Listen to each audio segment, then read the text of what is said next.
ಕಣ್ಣಲ್ಲಿ ಒಂದು ಹೊಳಪು ನೋಡಿದ್ರು, ಹೀಗೆ ಸಂಗೀತ ಅರ್ಥ ಆಗ್ತಾ ಇದೆ ಅಂತ ಗೊತ್ತಾಯ್ತು.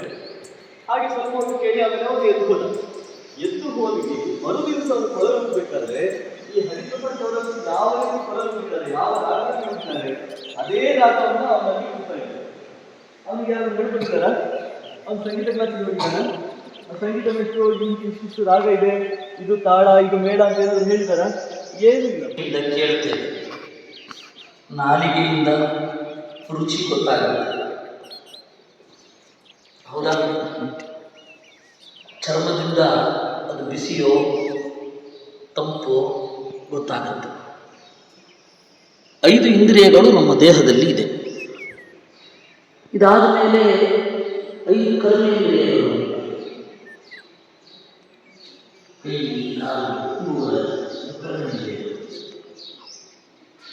ಈ ಕರ್ಮೇಂದ್ರಿಯಗಳು ತಿಳ್ಕೊಳ್ಬೇಕಾದ್ರೆ ಜ್ಞಾನೇಂದ್ರಿಯ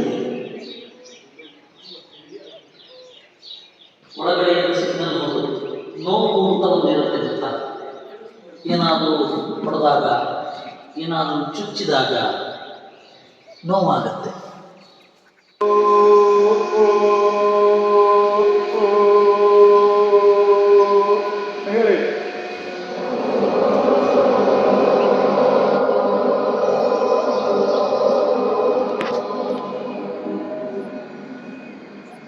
ಶ್ವಾಸ ಒಳಗೆ ತಗೊಳ್ಳಿ, ಸುಮ್ಮನೆ ಕುತ್ಕೊಳ್ಳಿ.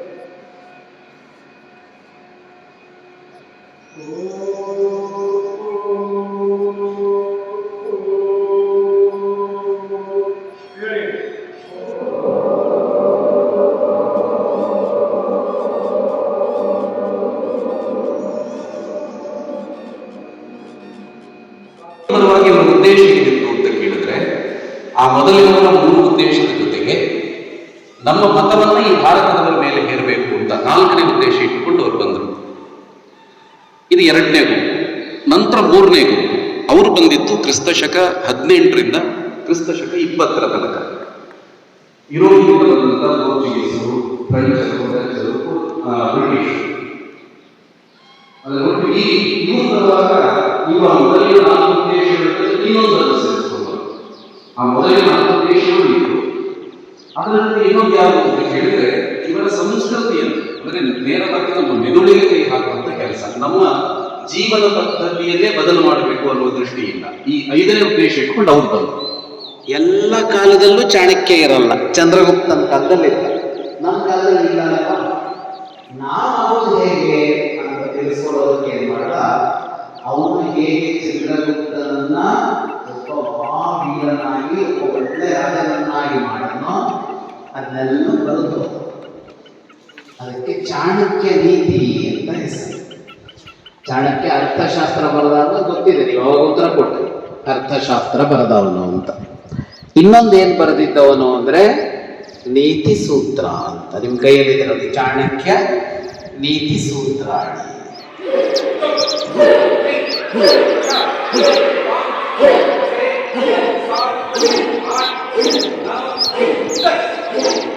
ಹಾಗೆ ಇದು ಬಂದ್ಬಿಟ್ಟ ಈಗ ಸುಧಾರಣೆ ಮಾಡುವುದಕ್ಕೆ ಒಂದು ಟೆಕ್ನಿಕ್ ಹೇಗೆ ಈಗ ಇಲ್ಲಿ ತಗೊಳ್ಳಿ, ಕೈಯಲ್ಲಿ ತಗೊಳ್ಳಿ, ಬಲಗೈ ಆಯ್ತಾ, ಎಡಗೈಯನ್ನು ಇಲ್ಲಿ ತಗೊಳ್ಳಿ, ಮುಂದೆ ಪೂರ್ತಿ ಉಸಿರು ತಗೊಳ್ಳಿ, ಉಸಿರು ತಗೊಳ್ಳಿ, ಉಸಿರು ತಗೊಂಡು ರಿಲ್ಯಾಕ್ಸ್ ಆಗಿ ಒಂದ್ಸಲ ನೋಡಿ, ಒಂದ್ಸಲ ನೋಡಿ ಆಗೋದಿಲ್ಲ.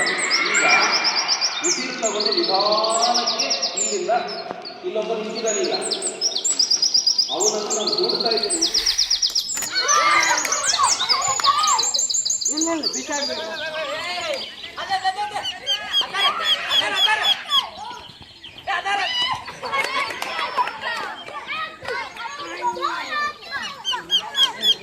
ಓಡಿಸ್ಬಿಟ್ಬಿಡ. ರೆಡಿ, 1 1 2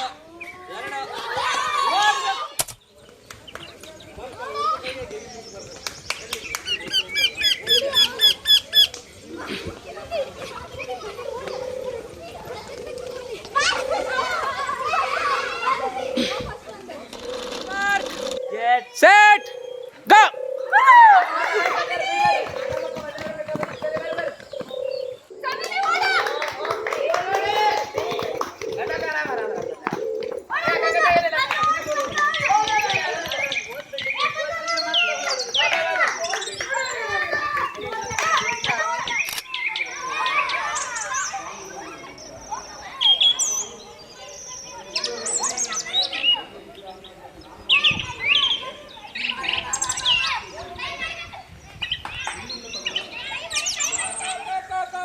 जय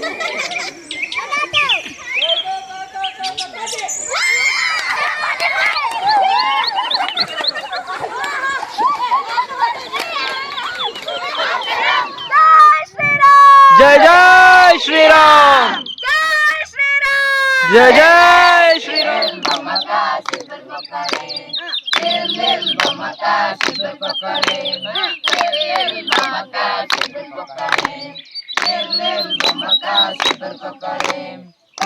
रमांगे करते रमांगे रमांगे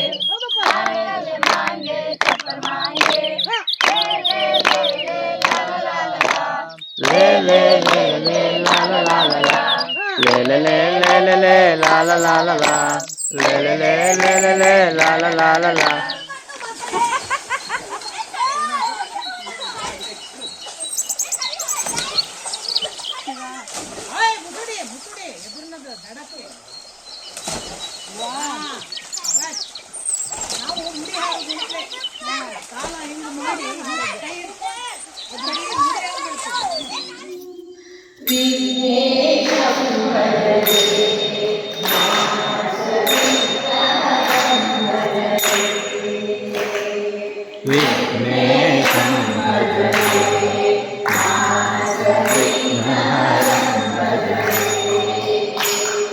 विघ्नेशं भजरे मानस विघ्नहरं भजरे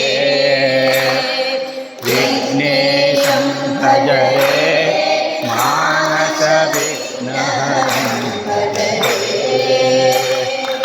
विघ्नेशं भजरे मानस विघ्नहरं भजरे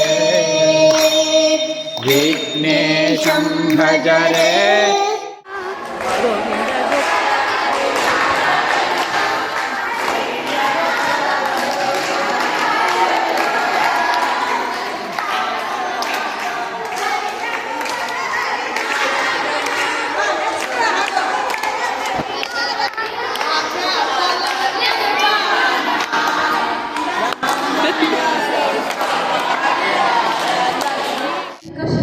शिविर में था वो मेरी लाइफ का टर्निंग पॉइंट था। पहले मुझे लगता था कि लाइफ बस सिलेबस और इंटरनेट तक ही सीमित है। मुझे लगता था कि टीचर्स बस पढ़ाई, मोटिवेशन और सिखाने में ही दिलचस्प रखते हैं, लाइफ को असल में कैसे जीते हैं ये नहीं सिखाते। मैं बस सोचती थी कि ये 10 दिन भी नॉर्मली निकल जाएंगे, पर धीरे धीरे मुझे समझ आया कि लाइफ की ये जर्नी कुछ अलग है। ಒಂದಾನೊಂದು ಊರಿನಲ್ಲಿ ಒಬ್ಬ ರಾಜನಿದ್ದ. ಅವನಿಗೆ ಮಂಗಗಳೆಂದರೆ ಬಲು ಪ್ರೀತಿ. ಹಾಗಾಗಿ ಅವನು ತನ್ನ ಆಸ್ಥಾನದ ಉದ್ಯಾನವನದಲ್ಲಿ ಸುಮಾರು 20 ಮಂಗಗಳನ್ನು ಸಾಕಿದ್ದ. ಒಂದು ದಿನ ಅವನ ಆಸ್ಥಾನದಲ್ಲಿದ್ದ ಎಲ್ಲ ಕುದುರೆಗಳಿಗೆ ಒಂದು ಗಂಭೀರವಾದ ರೋಗವಾಯಿತು. ಹಾಗಾಗಿ ತಕ್ಷಣ ವೈದ್ಯರನ್ನು ಕರೆಯಲಾಯಿತು. ವೈದ್ಯರು ಅಂದರು, ಇವು ಕುದುರೆಗಳಿಗೆ ಮತ್ತೆ ಮೊದಲಿನಂತೆ ಬಲಶಾಲಿಯಾಗಿ ಮಾಡಬೇಕೆಂದರೆ ನಾವು ಇವುಗಳಿಗೆ ಮಂಗಗಳ ರಕ್ತವನ್ನು ಹಚ್ಚಬೇಕು. ಮಹರ್ಷಿ ಉದ್ದಾಲಕರ ಮಗ, ನಚಿಕೇತನ ತಮ್ಮ. ಇವನು ವಿದ್ಯಾಭ್ಯಾಸವನ್ನು ಮುಗಿಸಿ ಮನೆಗೆ ಬಂದಾಗ ಅವರ ತಂದೆ ಅಂದರೆ ಉದ್ದಾಲಕರು ಕೇಳಿದರು, ನೀನೆಲ್ಲ ಕಲಿತಿದ್ಯಾ ಅಂತ. ಅದಕ್ಕೆ ಶ್ವೇತಕೇತು ಹೇಳಿದ, ಹೌದು ನಾನೆಲ್ಲ ಕಲಿತಿದ್ದೀನಿ ಅಂತ. ಆದರೆ ಅವಾಗ ಉದ್ದಾಲಕರಿಗೆ ಶ್ವೇತಕೇತುವಿನಲ್ಲಿದ್ದ ಅಹಂಕಾರ ಕಂಡುಬಂದಿತು. ಆಗ ಅವರು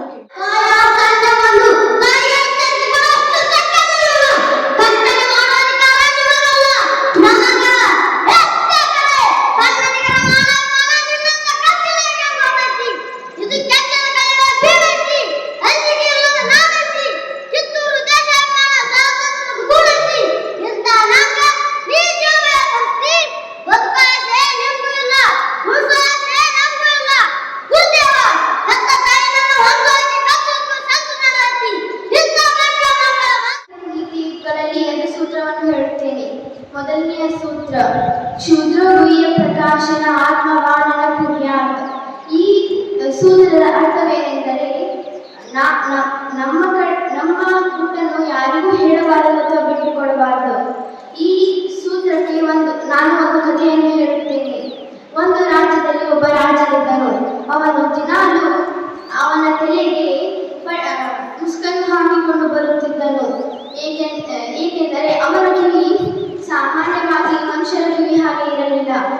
ಕಿವಿ ಕತ್ತೆ ಕಿವಿ ಹಾಗೆ.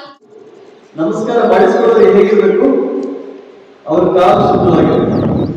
ಹೌದು, ಯಾಕಂದ್ರೆ ಅವ್ರು ನಮಸ್ಕಾರ ಮಾಡೋದು ಕಾಲು ನೋಡ್ತಾರೆ, ಮುಖ ನೋಡಲ್ಲ. ಈಗ ಯಾರು ನಮಸ್ಕಾರ ಯಾಕೆ ಮಾಡ್ತಾರೆ? ಅವರು ಜ್ಞಾನಿಗಳು ಅಂತ ಮಾಡ್ತಾರೆ, ಅವ್ರು ಹಿರಿಯರು ಅಂತ ಮಾಡ್ತಾರೆ, ಅವ್ರು ತಿಳುವಳಿಕೆ ಉಳ್ಳವರು ಅಂತ ಮಾಡ್ತಾರೆ.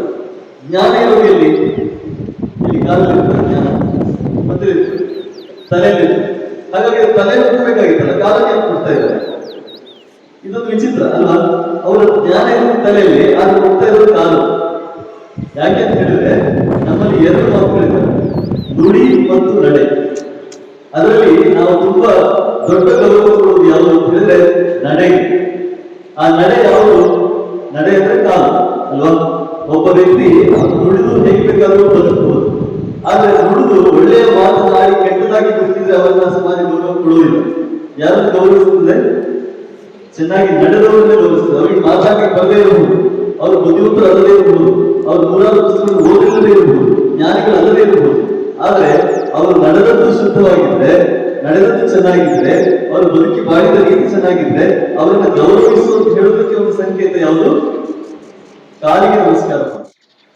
ಈ ಭೂಮಿಯಲ್ಲಿ ಯಾವುದು ಪ್ರವಹಿಸ್ತಾ ಇದೆಯೋ ಇಲ್ಲಿಗೆ ಬಂದಿದ್ದೀವಿ ಅಂತ ಅಂದ್ರೆ ಈ ಕಾರುಣ್ಯವನ್ನು ಹೊತ್ತುಕೊಂಡು ಹೋಗೋದಕ್ಕಾಗಿ ಬಂದಿದ್ದೀವಿ. ಬಾವಿಗೆ ಹೋಗ್ತೀವಿ, ಕೆರೆಗೆ ಹೋಗ್ತೀವಿ, ನೀರು ತರೋದಿತ್ತು. ಕೆರೆಯ ತುಂಬ ನೀರು ತುಂಬಿದೆ, ಮನೆಗೆ ಬೇಕಾದಷ್ಟು ಕೊಡದಲ್ಲಿ ನೀರು ತರಬೇಕು. ಹಾಗೆ ಕರುಣೆಯ ಕಡಲಿಗೆ ಬಂದಿದ್ದೀವಿ. ನಮ್ಮ ಕೈಲಾದಷ್ಟು ಕರುಣೆಯನ್ನು ಹೊತ್ತು ಹೋಗೋಣ. ಬದುಕಿನಲ್ಲಿ ಇಂಥ ಕರುಣೆಯ ಕಾರ್ಯಗಳನ್ನ ಸಾವಿರ ಮಾಡೋಣ. ಅವರ ಮಾತುಗಳನ್ನು ನಾವೇ ಮನನ ಮಾಡಬೇಕು. ಯಾಕೆಂದರೆ ನಮಗೆ ತುಂಬ ಜವಾಬ್ದಾರಿಗಳಿವೆ ಅನ್ನೋದನ್ನೆಲ್ಲ ಅದು ಹೇಳ್ತದೆ. ಏಕಕಾಲಕ್ಕೆ ನಿಮಗೂ ಕೂಡ ಅಂಥದ್ದೊಂದು ಎಚ್ಚರವನ್ನು ಅದು ಮೂಡಿಸಿದರೆ ಅದು ತುಂಬ ನಿಮ್ಮನ್ನು ನಡೆಸ್ತದೆ ಅನ್ನೋದಂತೂ ಖಚಿತ. ಇಷ್ಟು ನಮ್ಮ 2 ವರ್ಷದ ಶಿಬಿರಗಳನ್ನು ತುಂಬ ಆತ್ಮೀಯವಾಗಿ ನಮ್ಮ ಜೊತೆಗೆ ನಡೆಸಿಕೊಟ್ಟು ಇಂದು ನಮ್ಮಲ್ಲಿ ಮತ್ತೆ ನಮ್ಮ ಜವಾಬ್ದಾರಿಯನ್ನು, ನಿಮ್ಮ ಬದುಕಿನ ಜವಾಬ್ದಾರಿಯನ್ನು